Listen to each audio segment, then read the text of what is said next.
Nós somos da Rede Brasileira de Aprendizagem Criativa RBAC. Sejam bem-vindos a este podcast.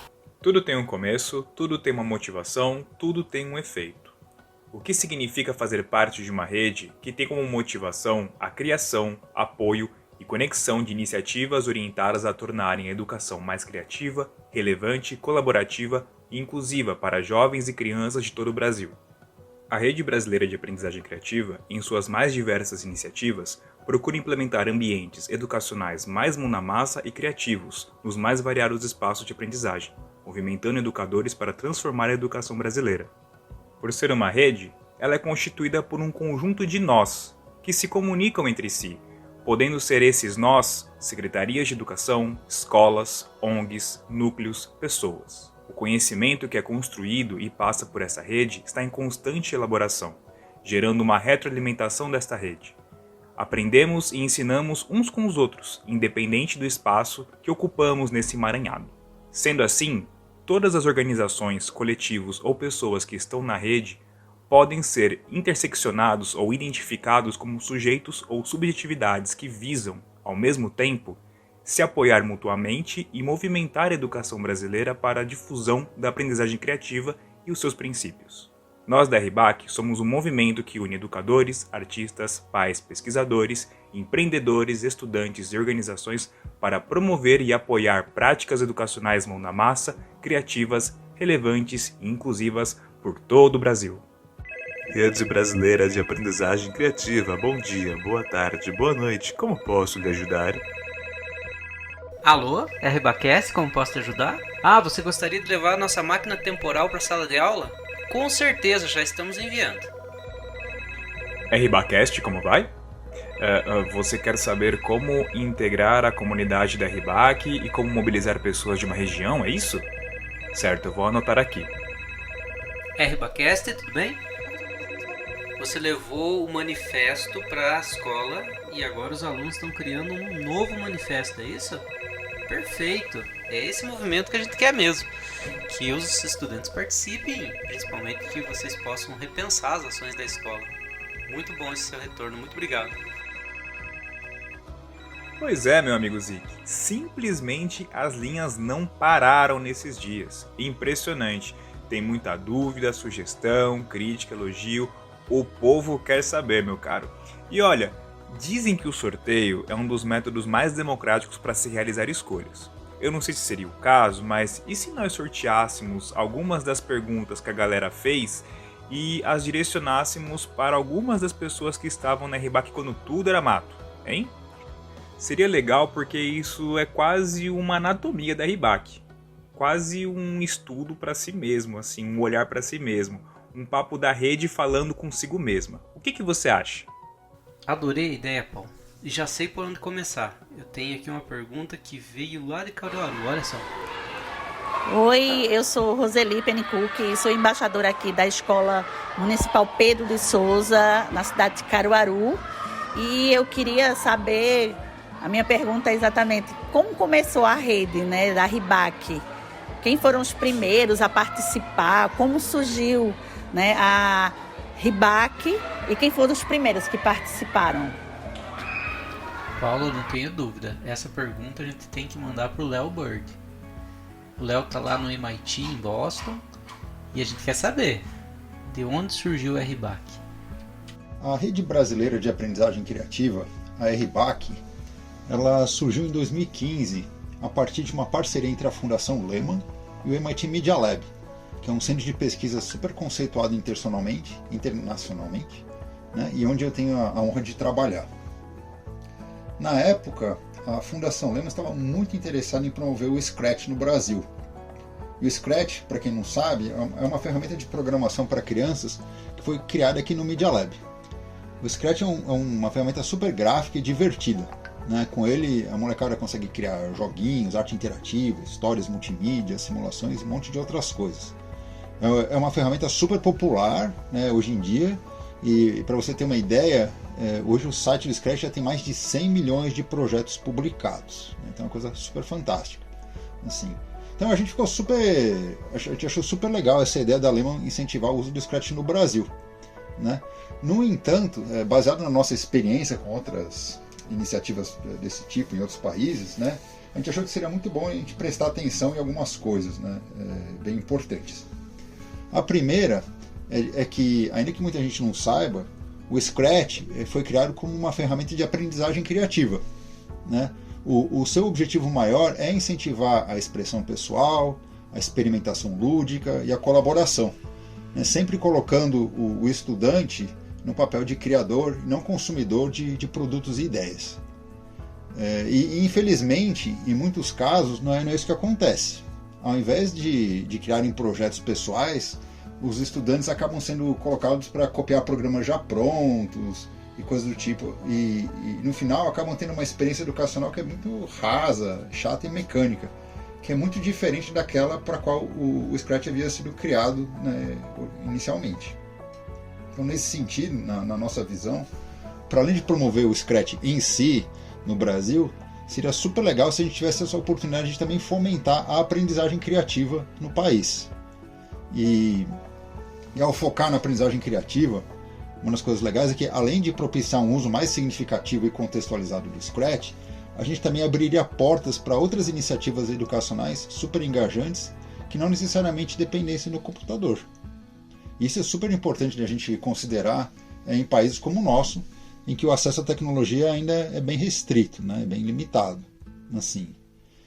Outro ponto interessante a ser considerado era de que, pelo menos na nossa hipótese, o Brasil já tinha muitas iniciativas educacionais trabalhando no espírito da aprendizagem criativa, ainda que elas não usassem esse nome.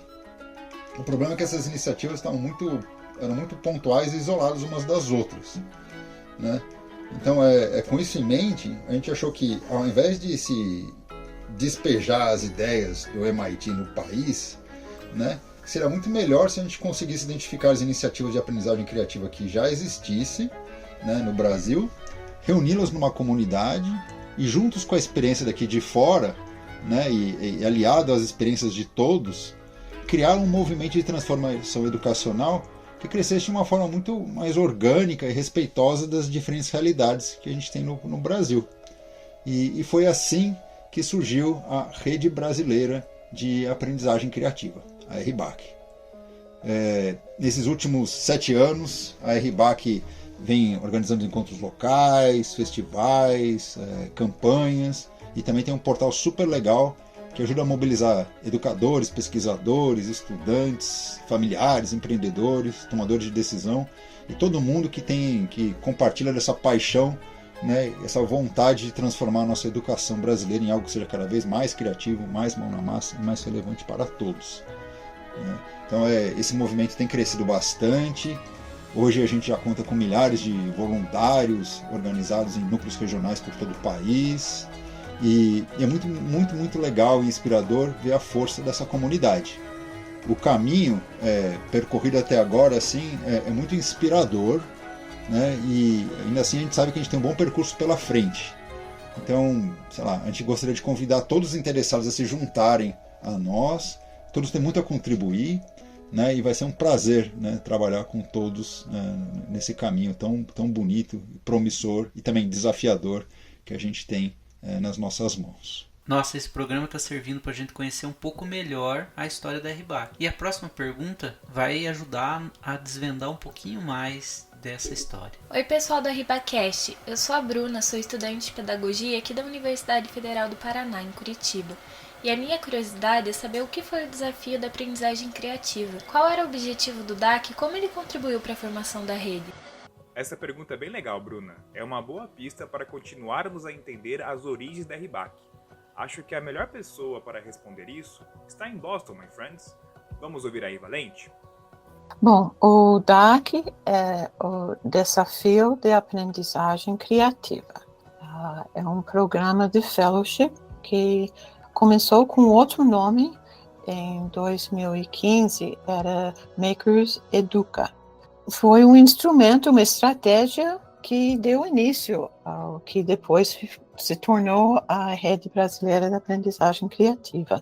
A ideia era que tinha muitas pessoas no Brasil que estavam fazendo trabalhos muito inovadores, muito criativos, mas eram isolados e desarticulados. Então a ideia era identificar quem que eram essas pessoas e conectá-los com os outros, compartilhar conhecimentos, experiências e criar essa colaboração entre eles. E, por meio desse processo, poder tanto promover os projetos deles, como promover essa comunidade. Então, o DAC foi visto como essa forma de trazer inovação para a rede, em vez de importar Scratch ou Khan Academy ou o que seja que a Fundação Lehman tinha como objetivo inicial. A ideia era de aproveitar e cultivar o que já existia no Brasil. Então, a primeira turma do Maker Educa foi um momento exploratório. Léo nem sabia se fizer uma chamada para propostas, alguém ia responder. Por surpresa, teve um monte de submissões para essa bolsa, para esse fellowship. E depois foi estruturando. A partir de 2017, estava um pouco mais organizado essa chamada. Receberam centenas de propostas e foram escolhidos, acho que 12 projetos. O Fellow fazia parte de um processo de 1 ano de formação, então era bem intenso. Então, a pessoa entrava com o seu projeto, que era, de certa forma, alinhado com as ideias de aprendizagem criativa, e foi lapidando esse projeto ao longo do ano. Então, nesse meio termo, eles participavam, fazia parte do FIC de São Paulo, que na época era junto com a FEBRASE, na USP, e fazia a visita ao MIT, e conhecia o Lifelong Kindergarten, conhecia várias instituições aqui na região, escolas de ponto, escolas conceitos, eles chamam. E ao longo do ano foi lapidando esse projeto que foi implementado no Brasil, e então o Fellow passava pelo espiral de aprendizagem junto conosco nessa lapidação, iteração desse projeto deles. No início, foi catando projetos mais inovadores, mas muito voltado na região de São Paulo. E aí, sucessivamente, cada ano, a seleção dos projetos tinha um enfoque diferente. Então, em 2018, a ênfase na seleção, os critérios de seleção, valorizou muito a distribuição geográfica, para a gente sair um pouco de São Paulo. Então, tinha ali Rio Grande do Norte, tinha Mato Grosso do Sul, sabe? Foi expandindo o leque geográfico. Ampliou o que a gente considerava aprendizagem criativa, que não precisava ser ligado especificamente com a tecnologia. Então, aí entrou projetos diferentes, tipo fotografia, culinária, ligado ao ensino de física e química, e outros contextos. Então, ampliou bastante essa noção do que é aprendizagem criativa e mão na massa. E aí, no decorrer dos anos, foi ganhando força e essas pessoas se tornaram líderes dentro da REBAC. E a gente contava com esse pessoal para fazer todo esse movimento dos núcleos. Então, começou a espalhar pelos núcleos, a formação dos núcleos. Mas a gente foi percebendo que, por mais inovadora a proposta e o trabalho pela pessoa, se não tiver o apoio institucional, o projeto não ganhava sustentabilidade e muito menos escalabilidade. Então precisava de um apoio mais institucional. Então, a partir de Em 2019, a gente já começou a pensar nos critérios de seleção desses projetos, um vínculo institucional desse fellow. Já em 2020, isso se tornou mais forte ainda. Se, com a questão da viabilidade de aprendizagem criativa ser uma solução para o ambiente escolar. É uma forma de legitimar a rede brasileira da aprendizagem criativa dentro desse universo escolar. Então, as propostas da turma de 2020 tinha que ter como autor da proposta representantes dos 3 níveis dentro do ecossistema escolar. Tinha que ter representante da secretaria, tinha que ter representante da direção da escola e um professor. Esses 3 trabalhando juntos na escrita e desenvolvimento desse projeto. O DAC de 2020, de certa forma, levou para nossa proposta para o programa Escolas Criativas do projeto grande do Lego Foundation, do Tech and Play. Então, nesse sentido, todo ano, o DAC foi esse motor de novas inovações. Qual que é o próximo passo para a REBAC? Essa turma de 2020, na verdade, muitos foram contemplados no programa Escolas Criativas junto com outras redes. Nós demos uma parada no programa DAC com a entrada do programa Tech and Play, porque nós temos um prato cheio com Tech and Play e Escolas Criativas. Mas a gente não esqueceu da ideia de fellowship, porque é um modelo muito interessante de um aprofundamento com pessoas talentosas, com ideias inovadoras, de poder dar essa atenção intensiva para esse grupo. Pode ser que no futuro a gente comece um outro DAC com um outro perfil, talvez protagonismo juvenil, não sei exatamente como que vai ser. Mas ao longo desse processo, eu acho que tem tantas pessoas no Brasil que já têm essa experiência, já têm esse conhecimento, que um fellowship nos modos antigos, na verdade, não tem tanto sentido, porque podia fazer um fellowship no Brasil, só visitando os núcleos dentro das diferentes regiões do Brasil e ter uma experiência de fellowship fantástico. Esse é histórico. Eu acho que o DAC sempre foi visto como uma estratégia de trazer inovação para dentro do programa. E é muito legal relembrar disso, porque eu fiz parte do DAC de 2017.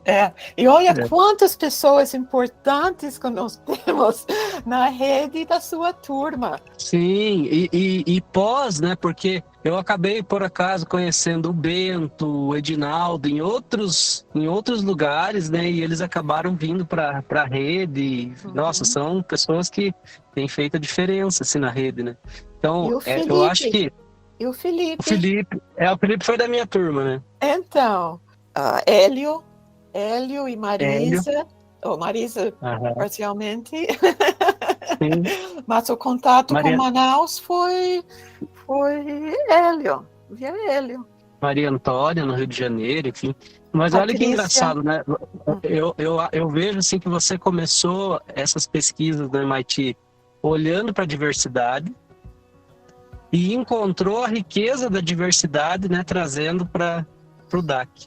Porque o quanto eu aprendi com as pessoas que estavam fazendo outras coisas, e eu acredito que todos os fellows aprenderam com isso, e a rede se alimentou com isso, e é justamente por conta da diversidade. Né? Eu acho que a diversidade de tecnologias, a diversidade de formações, sabe, pessoas da universidade, pessoas das secretarias e políticas públicas, professor de sala de aula, pessoas loucas que estão fazendo alquimétricos e soluções diferentes, cria uma mistura com muito potencial. muito potencial para inovação e criatividade. Quanta história a RBAC já tem? E a próxima pergunta quer saber um pouquinho mais sobre essa questão de rede, de comunidade.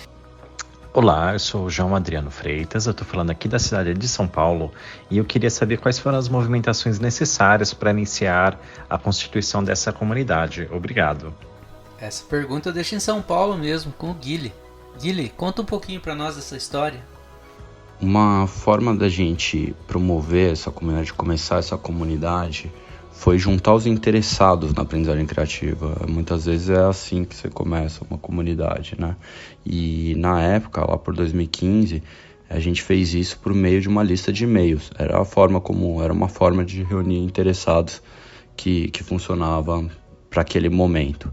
E aí a lista foi crescendo, pessoas de todo o Brasil foram entrando, e quando a gente viu tinha 800 pessoas na lista. A gente pensou, bom, vamos organizar um pouco melhor essa discussão. Enfim, na lista de e-mail muitos assuntos não ficavam bem registrados. A gente criou uma primeira versão de um portal que era baseado num fórum, que era também algo que funcionava na época, se utilizava muito fórum na internet ainda, né? E aí a gente criou o Fórum da Aprendizagem Criativa, que foi crescendo, enfim, que deu origem ao portal como a gente tem hoje, com área de atividades, com mural, com área de comunidades, enfim. Mas outro marco também para a gente promover essa comunidade, acredito que foram os meetups que começaram a ocorrer, começou em São Paulo em 2016 e foi muito legal. Que assim, a gente vê fotos de pessoas que estavam naquele momento, muitas delas ainda estão com a gente, né, na rede até hoje. E outros movimentos foram importantes também para que essa rede começasse, como por exemplo, quando a gente pensou, bom, não adianta ter só encontros na cidade de São Paulo, mas precisa ter encontro no Brasil inteiro, né? Tem gente interessada no Brasil inteiro, e aí surgiram os núcleos regionais, e a gente foi identificando aquelas pessoas mais interessadas na aprendizagem criativa para articularem regionalmente, que são os articuladores. Esse movimento também foi muito importante para que a nossa comunidade se fortalecesse, né? Além disso, outro ponto importante para que essa comunidade começasse a funcionar foi a criação de eventos maiores também, como o Festival de Invenção e Criatividade, o primeiro Festival de Invenção e Criatividade que ocorreu no início de 2017, também em São Paulo, mas os FICs hoje já se espalharam para o Brasil. Nesse ano de 2022 a gente vai ter mais do que 25 FICs espalhados pelo país, cada um com o seu tamanho, mas enfim, tem festivais muito grandes que chegam a atingir milhares de pessoas, enfim. E acho que outro ponto também, né, é que o pessoal pede bastante, que é importante para a gente desenvolver a discussão, promover oficinas, né, oficinas de aprendizagem criativa, formação. A própria Rede Brasileira de Aprendizagem Criativa desenvolver essas oficinas, mas também incentivar que articuladores, os parceiros, secretarias, enfim, os núcleos desenvolvam e promovam suas próprias formações. Acho que esses são alguns movimentos importantes que levam à consolidação da Rede Brasileira de Aprendizagem Criativa por todo o Brasil. Olá pessoal, sou Renato, falo de Belo Horizonte, Minas Gerais, sou ouvinte do RBAcast e eu queria saber o que significa fazer parte da Rede Brasileira de Aprendizagem Criativa por meio dos núcleos regionais. E o que motiva esse trabalho dos núcleos que estão espalhados aí por todo esse Brasil criativo? Grande Renato, uma pergunta bem legal sobre os nossos queridos núcleos. Essa aqui merecia as respostas de todos os núcleos. Mas, pelo fato do tempo ser um pouco escasso, vamos ouvir dois aqui. A primeira resposta vai ser da Gislaine Munhoz, do Núcleo São Paulo. Bom, o que significa fazer parte da comunidade RBAC? Essa é uma pergunta muito instigante. Eu acho que a primeira sensação que a gente tem ao fazer parte da comunidade RBAC é a sensação de pertencimento. Eu acho que a gente entende que dentro daquilo que a gente acredita ou do que a gente pode contribuir, você pertence a uma comunidade onde você encontra várias pessoas diferentes, você encontra uma diversidade muito grande, mas você tem o seu espacinho ali, dentro da sua especificidade, daquilo que você consegue contribuir. E uma outra coisa que eu acho muito gostosa de participar da comunidade Rebac é a valorização das histórias pessoais, das histórias, das trajetórias com a educação, né? Foi o primeiro impacto que eu tive, impacto positivo que eu tive em relação à Rebac foi exatamente esse: a valorização da minha história enquanto educadora da rede pública, a valorização da minha história, das minhas contribuições com a escola, com a educação pública, e isso me deu uma sensação de pertencimento muito potente. E a partir daí eu entendo que eu ganhei asas para contribuir ainda mais. E de que forma? A partir do momento que eu encontro pessoas com as mesmas aspirações, os mesmos propósitos, os mesmos anseios que eu, em relação ao que a gente pode contribuir na educação, eu ganho asas, né? Eu ganho uma identidade que me empodera a me sentir capaz de mudar a realidade da educação do país. E como que isso se materializou, né? Como isso se concretizou para mim? Criando um núcleo, né? Fazendo parte da criação de um núcleo, né? Que eu acredito que foi o primeiro núcleo da Rebac, foi o núcleo São Paulo, onde a gente encontrou mais pessoas, né, parecidas com o que a gente queria, com os mesmos perfis, né, pessoas que estavam acreditando, que estavam querendo encontrar um movimento onde elas pudessem contribuir de alguma maneira. E o núcleo, ele materializa isso, ou seja, né, você tem ele materializa essa liberdade de querer mudar algo que está incomodando, mudar algo que precisa ser desconstruído, no caso, as formas, né, de se educar. E a aprendizagem criativa, ela traz muito isso, né? Ela desestabiliza aquilo que está posto para procurar outras relações. E o núcleo, ele se concretiza nisso, né? Ele é a concretização disso, eu acredito, né? Quando você tem um grupo de pessoas que se reúne de forma voluntária, de uma forma independente, você permite que essas pessoas se sintam parte de um ecossistema que tem potencial para mudar aquela realidade que está posta. E elas fazem isso de uma maneira livre, independente. Elas se reúnem quando elas querem, quando elas podem.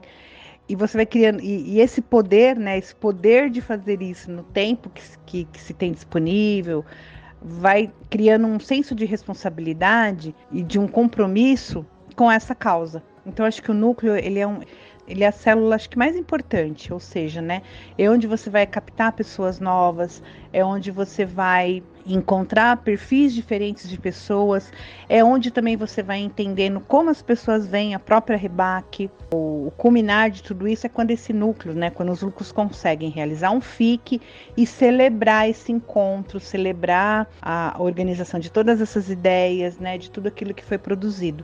Então eu acho que os núcleos, né, da Rebac, eles são a essência do que é a aprendizagem criativa, acontecendo de maneira independente, livre, mas ao mesmo tempo com muito compromisso com um propósito, que é mudar as formas de educar no país.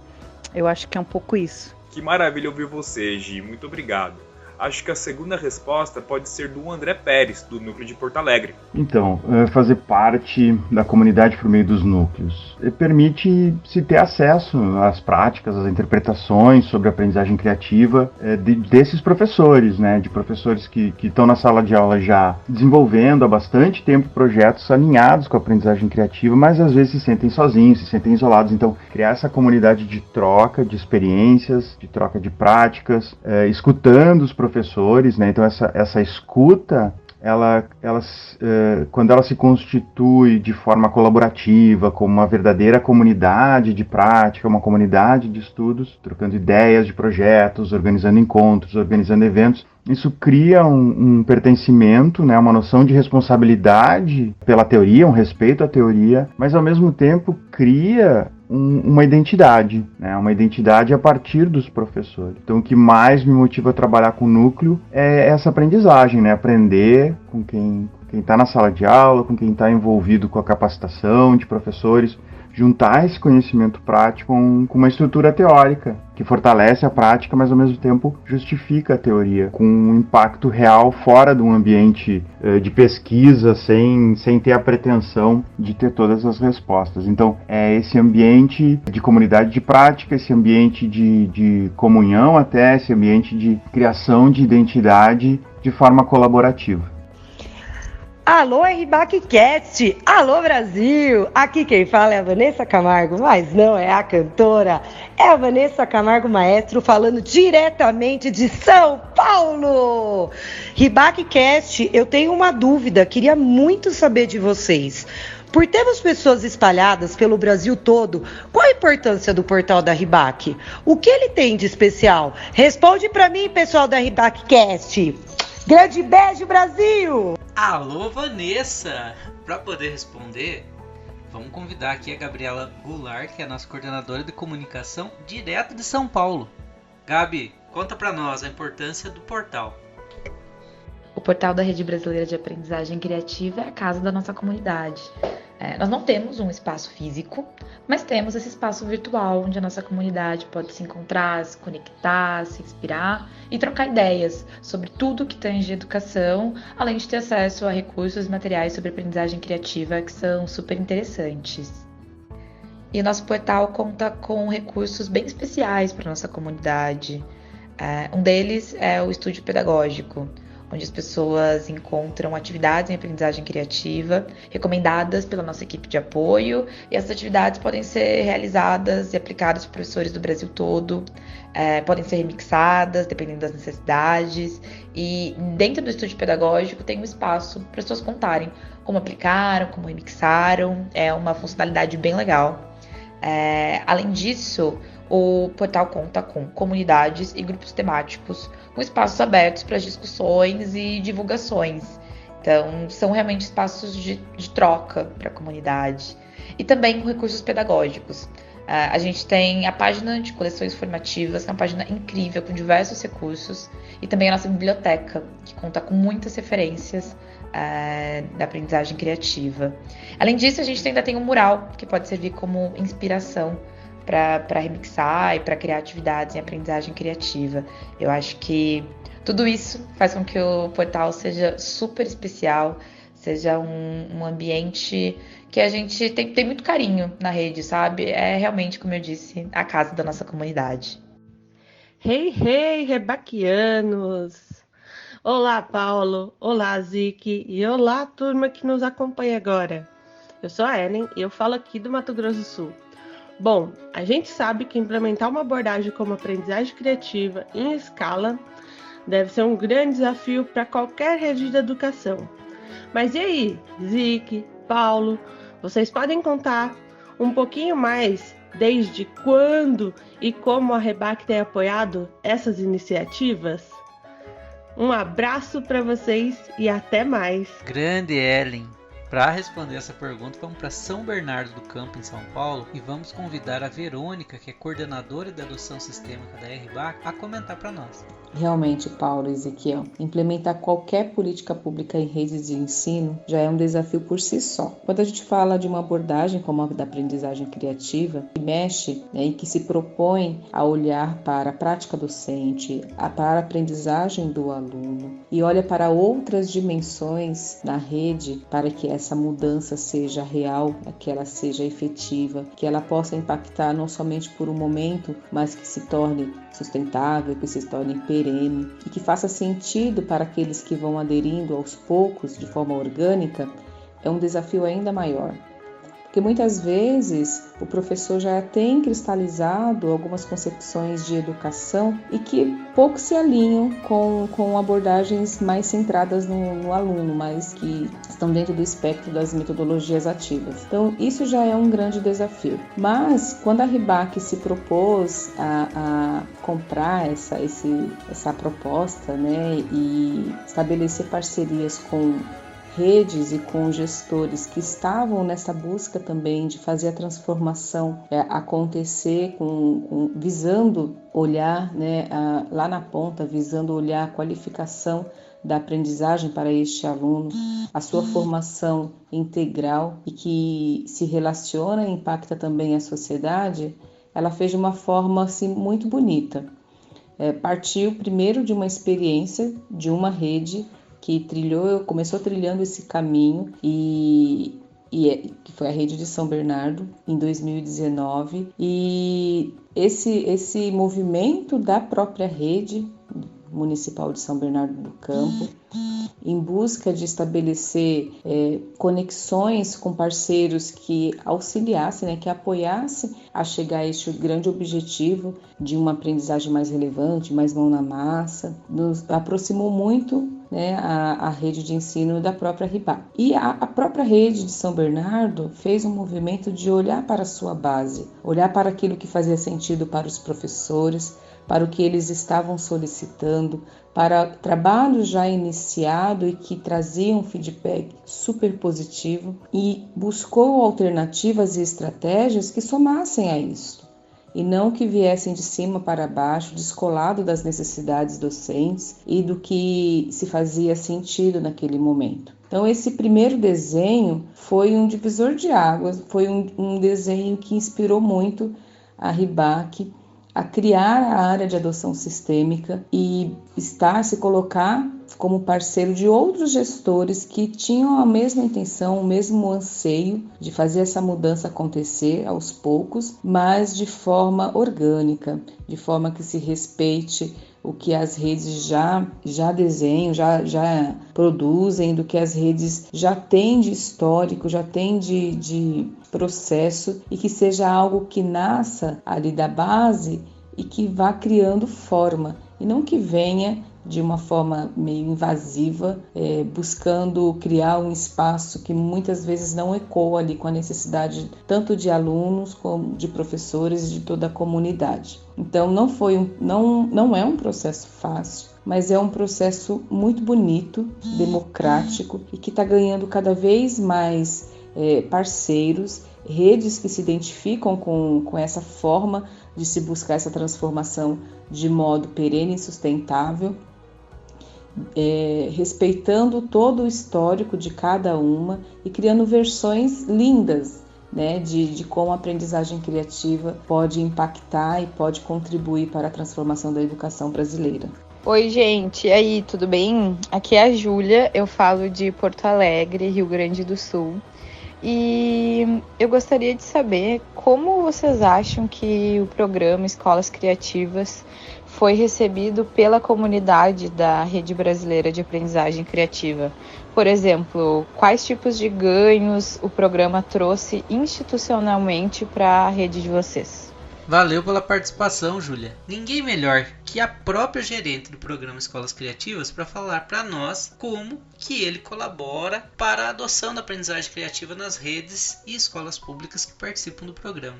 Então vou chamar uma paranaense que mora em São Paulo, a Gabs, para contar um pouquinho mais para nós sobre o EC. Bom, a RIBAC, ela é uma rede que atua com diferentes atores, né, do ecossistema de educação. Então, ela é essa rede formada por professores, pais, gestores, artistas e empreendedores, né. Eu acho que nesses últimos anos, a atuação, né, da equipe de suporte da RIBAC foi bastante focada em fortalecer essa rede, né, através da formação dos núcleos regionais, através de uma atuação mais direta com professores, né, com formações. E aí se percebeu uma necessidade, né, de ir além, né, dessa atuação com professores, né, com a base da comunidade escolar, que é como que você ajuda a dar subsídios ou criar recursos para suportar esses professores, né, a crescerem mais esse movimento, né? Então, como extravasar essa barreira de limitação? E aí, se começou a pensar, né, como que a gente poderia, então, fortalecer esse movimento a nível das secretarias de educação, né, e das lideranças de educação. Então, o programa Escolas Criativas, ele nasceu com esse intuito de ser uma parceria com secretarias de educação municipais e estaduais para criar essas condições para que esse movimento, essa adoção, né, da aprendizagem criativa de forma mais sistêmica dentro das redes pudesse se fortalecer. Um movimento que ganhasse mais força, mais condições para ser expandido. Então, o programa Escolas Criativas, ele se iniciou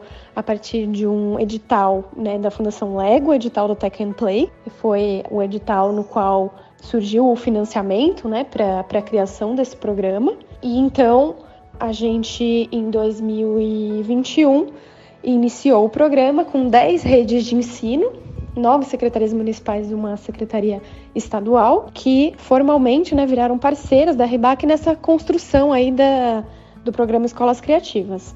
E agora, em 2022, tivemos mais 7 redes, 2 estaduais e 5 municipais, que se juntaram aí num novo edital do programa. Então, o programa Escolas Criativas, ele nasceu para fortalecer esse movimento em prol da aprendizagem criativa, para trabalhar junto com a Secretaria de Educação, né, de forma sistêmica, para construir, então, esse terreno fértil, né, para alavancar as iniciativas que acontecem de aprendizagem criativa, para dar subsídio, né, para dar força para esse movimento de aprendizagem criativa, para esses professores que estão criando, para esses gestores, né, que estão engajados, tenham mais força para poder crescer esses movimentos, né, nas suas regiões. Então, ele é um programa que ele é construído com cada Secretaria de Educação, de acordo com o seu contexto local, suas estruturas, os seus recursos, mas ele é muito focado em que as secretarias de educação tenham autonomia em liderar esse movimento, né, de adoção, de apropriação da aprendizagem criativa. A equipe da secretaria é preparada em termos de formar uma equipe de formadores que possa dar formações de aprendizagem criativa para os professores da rede, que esse conhecimento fique dentro da rede, né? Então, formar esses times e essas estruturas para possibilitar essa formação e todo o suporte que envolve, né?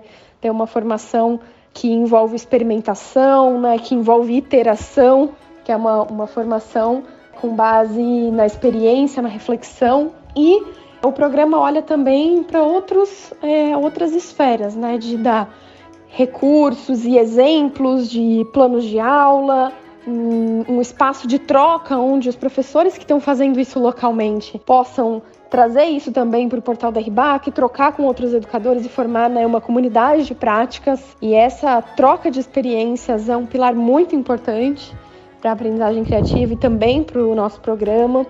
Outras áreas também, como dar subsídios a criações de políticas públicas, né, que vão reforçar ainda mais o crescimento e a consolidação desse movimento, né, em prol da aprendizagem criativa, engajamento da comunidade, né, ferramentas, eventos, campanhas, como promover, né, uma escuta, né, dentro da comunidade escolar. Então, tudo isso dentro do programa é trabalhado, né, de acordo com as especificidades aí de cada contexto, mas são recursos e trabalhos que são desenvolvidos junto com as secretarias de educação para que esse conhecimento, essa mobilização realmente possa ser usufruído localmente, construído pelas pessoas, né, pelos professores, pela comunidade escolar e pela Secretaria de Educação. Então, acho que um dos grandes ganhos que o programa traz, atuar em prol desse movimento, né, de aprendizagem criativa em outras esferas, né, a nível das lideranças da Secretaria de Educação, e ajudá-los a subsidiar, dar condições e estruturas, né, para esse movimento crescer.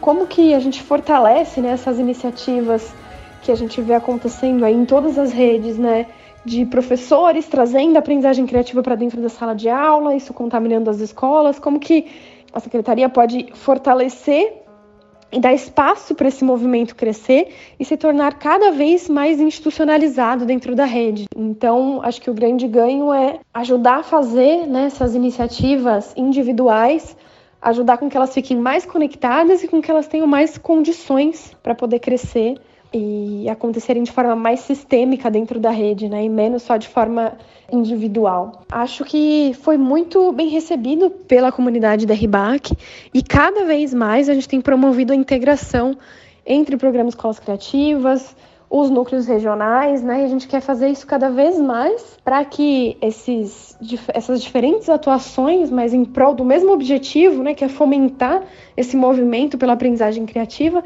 possam se beneficiar também entre si e essas pessoas possam trocar. E acho que isso cada vez mais tende a ser fortalecido, né? À medida em que a gente atua em diferentes esferas para que esse movimento aí ganhe mais corpo e se espalhe ainda mais pelo Brasil. Bom, já que está todo mundo fazendo pergunta, eu acho que nós podemos também, né, Zik? Afinal de contas, essa interface entre inspiração e envolvimento da aprendizagem criativa na vida das pessoas é um campo bem interessante e especial para nós. Dessa forma, meu caro, eu acho que podemos fazer uma pergunta, talvez duas, por que não, para nada mais, nada menos que o próprio professor Mitchell Resnick. Para quem não sabe, Mitchell Resnick é diretor do Lifelong Kindergarten, um grupo de pesquisa do Laboratório de Mídia do Instituto de Tecnologia de Massachusetts, o MIT. Ele coordena uma equipe responsável por desenvolver tecnologias e atividades que promovem experiências de aprendizagem criativa para crianças. Beleza, Paulo. Que oportunidade, né? Poder conversar aqui com o Mitchell. Oi, Mitchell. Bem, nós sabemos que você desenvolveu, né, os princípios da aprendizagem criativa como uma abordagem pedagógica. Então, a gente queria saber como foi o seu envolvimento nesse processo? Como isso te afetou pessoalmente? Eu acho que eu tive muita sorte na minha própria infância, porque eu tive muitas oportunidades de explorar, experimentar e criar coisas no estilo jardim de infância. Eu me lembro que em casa eu não ficava só jogando jogos, eu criava meus próprios jogos. Então eu criava jogos, esportes que eu jogava com meu irmão, minha irmã e meus primos. Então sempre fazíamos essas atividades criativas. Eu me lembro que recentemente encontrei uma foto que eu fiz na minha infância. Eu tinha uma sala escura onde eu podia fazer as minhas próprias fotos e comecei a fazer imagens criativas com as fotos. E eu tenho aqui um cartão de aniversário que eu fiz para os meus pais. Eu tirei fotos com meu irmão, minha irmã e fiz um cartão criativo de aniversário de casamento para os meus pais. Para mim, foi uma das melhores experiências de aprendizagem. Sinto que não tive tantas experiências desse tipo na escola. As melhores experiências de aprendizagem que eu tive foram fora da escola, com meu irmão, minha irmã, meus amigos e primos, quando tínhamos a oportunidade de trabalhar em projetos juntos, fazendo coisas com as quais realmente nos importávamos com base em nossos interesses. Então, acho que foi isso que me fez seguir por essa direção. Mas foi só depois da minha graduação que eu entendi o quanto isso era importante. Durante a escola, eu continuava indo bem na escola, mas eu estava basicamente só aprendendo a fazer provas e tirar boas notas. Então, quando eu me formei, eu vi que isso não estava me levando para onde eu queria ir. Eu comecei a pensar no que seria importante para mim. Como eu poderia fazer algo que seria importante para mim e para outras pessoas? Foi então que eu percebi que a melhor forma de fazer isso era ajudar outras pessoas e criar o mesmo tipo de experiência da infância, na qual elas poderiam trabalhar em projetos baseados em suas paixões, com a colaboração de pares e de forma lúdica. Professor Mitchell, não sei se você está acompanhando o RBAcast, pode até parecer um pouco estranho. A gente conversou com o Seymour Papert no nosso primeiro episódio, utilizando um telefone temporal aqui da aprendizagem criativa. E o pouco que nós falamos com ele deu para perceber o quanto ele era inspirador. Você teve o privilégio de trabalhar com ele. Qual o legado que ele deixou? E como que ele te inspirou? Eu sempre fui inspirado pela maneira como ele via as crianças, como ele tratava as crianças e como ele via a aprendizagem. Seymour sempre estava focado em fornecer oportunidades para as crianças desenvolverem todo o seu potencial, para elas terem oportunidade de seguir seus interesses, explorar suas ideias, desenvolver sua voz e sua maneira de expressar. Para mim, essa era a forma como deveríamos tratar as crianças e a forma como as crianças deveriam ser mais bem preparadas para o futuro. ele estava passando a imagem da sociedade onde eu gostaria de viver. Então, embora muita gente visse Seymour como uma pessoa da tecnologia que desenvolveu uma nova linguagem computacional, para mim o que era mais importante sobre ele era ele como educador, alguém que realmente entendia o que é a infância e como é possível ajudar as crianças a desenvolverem todo o seu potencial, dando as oportunidades necessárias para que tenham uma vida feliz e significativa. E nós, aqui do Brasil, nos inspiramos com os ensinamentos do Papert e do senhor, professor Mitchell. Muito obrigado pela participação em nosso programa. E eu aproveito agora também para agradecer aos nossos ouvintes que enviaram suas dúvidas, suas participações e ao pessoal da RBAC, que prontamente estiveram aqui conosco nesse programa. O RBACast vai ficando por aqui, esperamos que vocês tenham gostado e conhecido um pouco mais sobre a nossa comunidade. Obrigado você também, Paulo, pela parceria. Grande abraço a todos. E que tenhamos um feliz e criativo 2023. Poxa, Zik, sensacional essa parceria contigo, viu? Agradeço muito a você pela companhia ao longo dessa temporada. E meu muito obrigado também a todas as pessoas envolvidas na produção desse podcast, bem como você, ouvinte que esteve conosco ao longo desses 4 episódios. Como dissemos lá atrás, temos um grande desafio de construir um modelo de educação mais criativo, mais relevante, mais mão na massa, significativo e equitativo. Esperamos que essa temporada tenha servido de inspiração para trazer um pouquinho dessa identidade colaborativa, inventiva e agregadora. Não deixem de comentar no nosso portal e nas redes sociais o que acharam desse podcast. É isso, pessoal. Um forte abraço a todos e todas. Tamo junto.